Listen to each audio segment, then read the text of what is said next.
So today's topic is Moses' staff, right? And Moses' staff was quote unquote activated. And when you think of activation, one thinks of crystals and stuff of that nature, right? So, when you're on substances like ayahuasca, weed, whatever it may be, whatever may get your fancy up, because you're looking outside yourself for whatever reason. When you're on those substances, it takes energy to repair the nervous system that's always being broken down. Sure, it may have some benefits to a certain extent, but there's always a constant battle of the nervous system being broken down, and it takes energy to repair. So, when you do natural, a more natural state of healing in terms of breath work and certain meditations or certain frequencies that don't use that much energy in terms of your energy to repair itself, in terms of one giving, in terms of one receiving, one has to give, right? So you're always giving something, especially when you're taking substances. So the energy that's not being used to either repair itself when doing these substances can be used for higher elevations of consciousness. Pay really close attention to this testimonial that's going to be shared in this video. So this person is one of the few people who I call Tesla welders, and there's very few of them in the world. And I love his team. I might be tested soon, come next year. A lot of interesting experiments. But in terms of, the body using less energy to repair itself, that energy can be used for higher states of vibrational consciousness.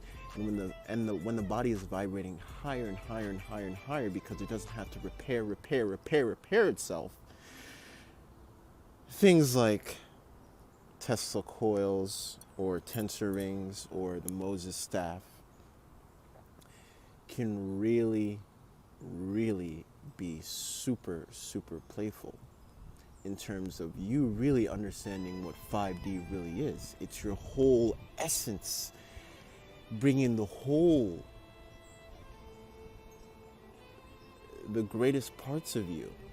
And why not bring the whole thing? Why take substances and degrade certain parts of you? And when you don't take certain substances and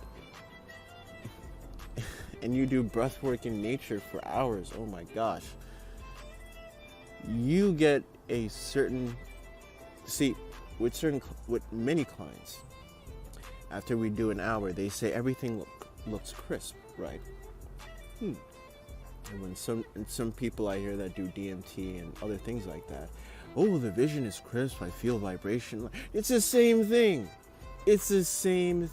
But the only difference is you're vibrating at a higher rate in terms of the whole being is vibrating, not just certain bits and pieces of you. The whole being is being vibrated at once.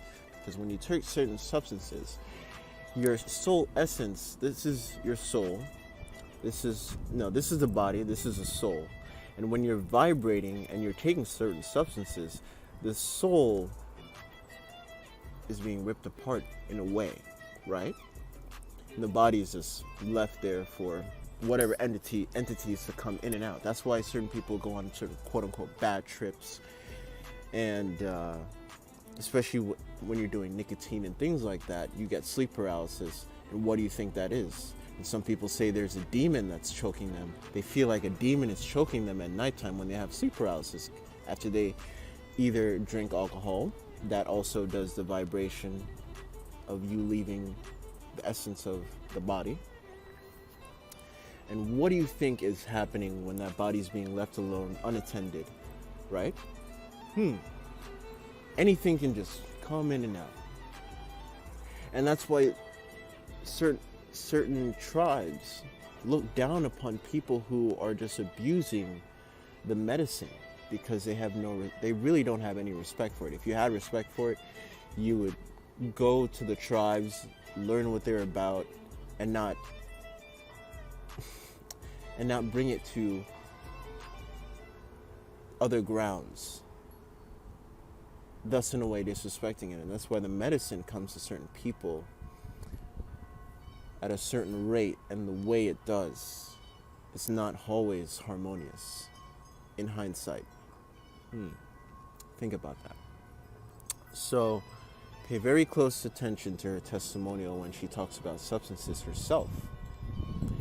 And she herself is experiencing what 5D consciousness really is in terms of integrating with the whole soul, because when your whole harmonious being is vibrating without substances, here's what's happening. Your whole essence is vibrating upwards and upwards and upwards and upwards and upwards. It's not just the soul. Oh, my soul feels lifted. But the body is still... What about the body? The body is not solid at all. Nothing is solid. Everything is vibrating at a certain rate. So if the soul, if only the soul is vibrating, why not the body? Why not the body? Why are you leaving the body alone? The body is part of your vibrational frequency. So the integral way may be long, but it's definitely worth it. Because instead of doing 10 times doing ayahuasca, or 20 times doing ayahuasca, or how many DMT trips, can you do that 365 days a year? No. Can you do that your whole lifetime, 365 days a year? No. But what you can do 365 days a year and your whole lifetime, breath work, meditation, and different trances of consciousness that doesn't require energy being drained from you, and that energy that is in the essence of drainage could be used for uplifting instead. Because there's only so many times the body wants to go through constant repair. So many times the body really, really wants to handle that. The body wants to be stress-free as much as possible.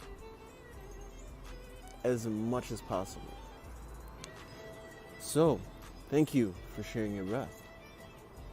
And pay really close attention to her testimonial. Okay, so this is the staff of Moses, Isis, Jesus, and probably Merlin as well. And the key to understanding a staff as an antenna is to understand that the way we calculate the frequency of an antenna today, a radio antenna, is that the height of the antenna is equal to half a wavelength. So times 2 is a full wavelength, and the speed of light divided by the wavelength is the frequency of the antenna. Right? So that's how we do it today. Now, if Moses was talking to God, he would be holding his staff up, which makes it a positive emitter, right? And then when he sets it in the ground, he's grounding it as a receiver. And that's the way a staff works. To know the proper length of Moses' staff is actually one of the greatest discoveries I've made personally. Because you have to know what a true royal cubic inch is. And because a royal cubic inch is in debate status, because nobody noticed that the true royal cubit was in 14 places in the Great Pyramid, nobody knows the exact length of Moses' staff, but I do. So basically, this is my mock-up, my test model of my staff. And we can see from the Persian kings and also Moses' staff with the serpent, the idea of the serpent is symbolic of the coil. And there's a very proportional ratio of the length of this coil to the length of the staff that is consistent in the math. in the book, The Staff of Jesus, because what happens is the goddess Isis hands the staff down from generation to generation, and you can see in the proper pictograms of Isis that she has the correct height of the staff. And then Moses gets the staff, and Moses uses the staff because its proportions are harmonic to the Great Pyramid of Egypt. And actually, the Ark of the Covenant is, the proportions of the Ark of the Covenant's length are equal to the most sacred number in the Great Pyramid. And because Moses was trained in all things Egyptian and he was raised in Egypt, it is very likely that the Ark of the Covenant and the staff come from ancient Egypt, which he used to communicate with his God, or his form of God. And so his form of God is the Tetragrammaton, the 4 letters that actually mean I am that I am. And the I am that I am is actually the universal presence, universal omnipresent presence of God. So it's not a person, it's the I am that I am presence. It's actually omniscient, it's omnipresent, it's everywhere in the universe. And what happens is when you have a staff that's made, and we know from the ancient Jewish manuscripts that the staff of Moses was made of, he used sapphires. And sapphires, I have a sapphire on a cap on the end, and we're actually going to manufacture this into a beautiful product. This is going to be made out of real gold fill wire, not gold plated, but gold fill. It's going to be a gold coil, and there's going to be 10 sapphires because the staff of Moses had 10 sapphires.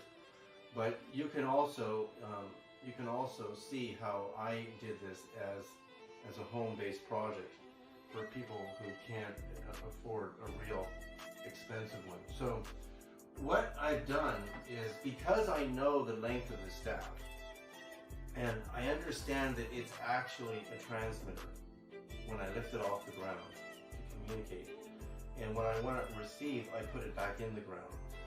We know that in the Christian Gospels, Jesus tells the disciples just before they're about to disperse and go all over the world to preach the Gospels. You know, Mark goes to Egypt, Thomas goes to India, Mary Magdalene goes to what we now call France, what used to be called Gaul back then. And many of the disciples, basically, what Jesus says to them is that if you forget anything, don't forget your staff. And most Christians don't know this. It's in the canonized Christian Bible. He's placing absolute importance on the staff because the staff allows them to all be synchronized with each other. Because your body's electrical, when you pick this up, your nervous system starts to calibrate at this frequency because this is a wavelength, right? And so the more I hold this and work with this, I'm calibrating at this frequency, and that allows all the disciples all over the world to be in quantum entanglement with each other because they're all calibrated at the same frequency. But it also allows Jesus to be, as master, he's able to determine this frequency within him and know where all of them are. Because any two wavelengths that are oscillating at the same frequency, separated by any distance, are in contact with each other. That's how radio works today. When you have two oscillators at the same frequency, you have radio communication between the two, right? So if you have a tuner radio and you tune into your favorite radio station, right, millions of people can tune into that same frequency. So if you have two or more persons at the same frequency, they're all in communication with each other. So if you have 12 disciples that all have the same staff, they're all in communication with each other. And this is one of the ways I believe he did it. But why this length, this sacred length? To get the exact length, you have to get it on our website. You have to read the book.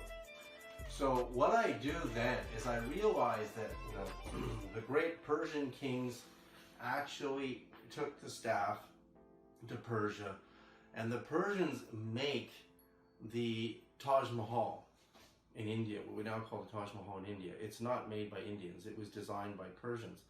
And we know the Persian kings had the staff, and we know they had the same proper height because we can see it in the pictograms, and they also had the coil. The Persian kings had the coil. So I was trying to figure out why the Taj Mahal in India, the circular, the main biggest circular dome, has the same wavelength as the capstone of the Great Pyramid of Egypt. It means that the builder and the architect of the Taj Mahal knew and had not only had the staff, because the staff is not just a measuring rod. You see, in the book of Ezekiel the prophet, a huge angel comes down to the earth holding staff and tells Ezekiel the dimensions of his staff, and therefore to build the new temple, the new Holy of Holies, and the new temple for the Jewish people, all based on proportions of the staff, because proportions of the staff mean the whole temple is in communication with the staff holder, right? So I believe Moses was in communication, and he drew his power through the staff from the Great Pyramid itself, because the Great Pyramid itself was designed by God, not by Egyptians. And I actually mathematically prove that. So when I hold this staff, I'm already feeling this in my nervous system. The longer I hold it, it is calibrating my nervous system at a specific frequency. However, there are very, very sacred frequencies that I can vibrate this at, which I believe was done in ancient Egypt, and I can prove that they had coils. I'm going to clip, I'm using a signal generator here. This is not a very expensive signal generator. And I'm just going to put a fictitious frequency through this. Now, it's important in the inner circle in our course on using the staff, that what you're going to do is you're going to connect the staff, and you're going to see that the staff transmits frequencies. I'm going to use my meter here, and I'm already, as I get close to the staff, I can see that it's transmitting huge amounts of frequencies, right? So, and I'm going to let it go. You can see how powerful this is. Now, the moment I touch it, you see, the more, what this is demonstrating is the frequencies are in my body now. My whole body is part of the circuit, right? See? I'm holding the staff. So what this demonstrates is, that's why it wasn't working, because I can't hold them both at the same time. So what this demonstrates is right now, whatever frequency I have this set at is going through all of my cells. And all of my cells are vibrating at these very high frequency wavelengths. And it's not hurting me. Nikola Tesla, the father of radio and the inventor of alternating current electricity, neon fluorescent lighting, Tesla would run millions of volts through his body at specific frequencies, and it doesn't hurt you, right? Because when you're, and Tesla lived to be, I think, 87 years old, so there's no way that these frequencies that I'm putting through my body right now are hurting me, because I'm an electrical being. But why is it that the internet frequencies can hurt you? And why is it that these can't? In fact, these frequencies, I can put frequencies through the staff that can treat disease in the body. I can actually treat cancer, I can treat Lyme disease, I can treat all sorts of things with these frequencies, the very specific ones. But the most important thing about the staff is how it affects consciousness. So I took all of the frequencies of the most sacred numbers that I could find from sacred sites and temples, the speed of light divided by those wavelengths, and I ran them through my body like stairs. So I started with the lowest set on the first night, and the second step, and the third step, right? It's like going up the steps of a pyramid. So I raised the frequencies of my cells, and my dreams were out of this world, out of this world. I had the most incredible experiences for 9 nights in a row doing this. There's no other device that I've built that has affected my consciousness on a more consistent level than this thing has done. And this is just my mock-up. So it's the correct length.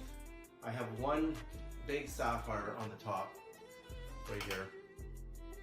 And I'm sliding it on this cap onto my aluminum staff. And aluminum is sapphire. Sapphire is an aluminum crystal. It doesn't even contain quartz. It's just an aluminum crystal. And it's interesting because in the book of, both the book of Enoch, which is the first prophet in the Bible, and the book of Ezekiel, God in the vision sits on a sapphire throne. So there's something about sapphire that's very, very powerful, and why it was used in the staff. So we know that women used the staff in ancient times. We know that men used it as it's a device to raise the vibration. Once you raise the vibration of the body, it's easier for consciousness to take that leap, right, towards the higher and higher dimensions of our universe.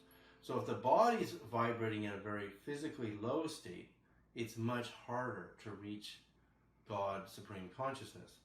So there's many ways to raise the frequencies of the body, but you can't just take the body in a low frequency state and suddenly go to a high frequency state. You have to do the stairs. It's kind of like doing the Stairmaster vibrationally. So you just keep doing it. You go all the way up to 9 levels, then you do the 9 levels again, and then you do the 9 levels again, and you just keep working on it, keep working on it, keep raising your vibration in these steps, and slowly you really start to see the purpose of the staff and why Jesus insisted that when the disciples left and they dispersed, don't forget your staff. So that really interested me so much to go on the mission to decode the proper length of the staff. And this is it. I'm not going to give you the number, and it has to be exact. If it's not exact, if you don't have the exact number, you're going to be at the wrong frequency. So this is the only one on the planet today that is the correct staff. Like, I believe Excalibur, the sword that Merlin gave birth to for Arthur in the Arthurian legends, was the same length. Because I know that I actually have proof that Merlin's staff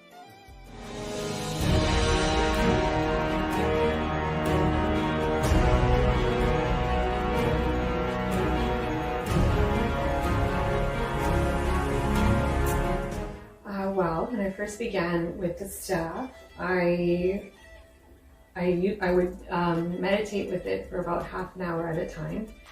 And one of the first sensations that I experienced was energy coming in through my hands, into my arms, and then up into my shoulders, up my neck, and through my head, along the meridians that go up. And it was actually, it was a really nice sensation. Like, it wasn't alarming or anything. It was really sort of almost, I guess you could call it awakening. And so I enjoyed it, because what I realized was, even sometimes when you meditate, those sensations happen because your energy pathways are waking up. And with the staff, what I realized was it was perhaps accelerating the process of the energy waking up inside your body. So I did an experiment, and I wanted to see what would happen if I used it every day for half an hour for 21 days. And so what I did was I started a bit high. So I started at the 5151 frequency, and that night because I meditated at night with the staff, because the rest of my family was sleeping, so it was quiet, so I could really feel what was happening with me with the staff. So I remember that day when I got up to put the staff away, I got vertigo. So I lost my balance. And so I thought, okay, something obviously shifted in my brain and just, balance. And so I didn't panic or anything. I just carefully put the staff away. And then I proceeded to walk outside and go to sleep, because it was pretty late. I think it was after 10. And then my husband was outside in the living room, and he wanted to talk to me. And I was not in the mood to talk to him, because I realized I think I reached a different frequency within my body. I felt like I was high from the meditation. And so he was trying to talk to me about, worldly issues like finances and things like that. And so finally I just had to stop him and say, hey, I'm not here right now. So I think I'm kind of high from the meditation. And so I think I'm just going to go upstairs and go to sleep, because this feels really good. And so he kind of laughed and he said, okay. And I went upstairs, and again, I got vertigo. And so I just held on to the railing, and then I just went straight to bed. And I had a great deep sleep. The next morning, I was still high. So, the colors seemed more vibrant. Like, I have plants set up in my meditation area, and it just seemed like they were glowing. And everything was kind of slower, but it was happening at a regular pace, but I guess I was slower. And even I went and dropped my kids off at school, and then I was walking home.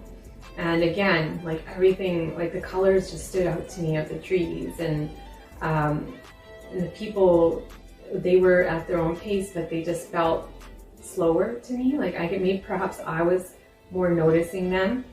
And then I realized, I'm like, oh, I think I'm still high from the staff and from the meditation. And then I spoke with one of the distributors of the staff, and I told him what happened, and he said, perhaps you should lower the frequency. Maybe you started too high, so start from the beginning, start from 1111. So I said, I think you're right, but I'm really enjoying this feeling. I'm not really enjoying the vertigo, but I'm okay with it because I realized something shifted in my brain that probably needed to shift. And so then I restarted the experiment, and I started at 1111. So for the next 9 weeks, each week I did, I created a protocol for myself. So first week I did the same thing, 11 for like half an hour every day. Second week I did 2121. Third week, so on and so forth. And so even though I could still feel the energy flowing through me as I meditated, it wasn't, the after effects were not so drastic, but it was like a slow sort of, I guess you could say it was a slow opening that was happening in my body.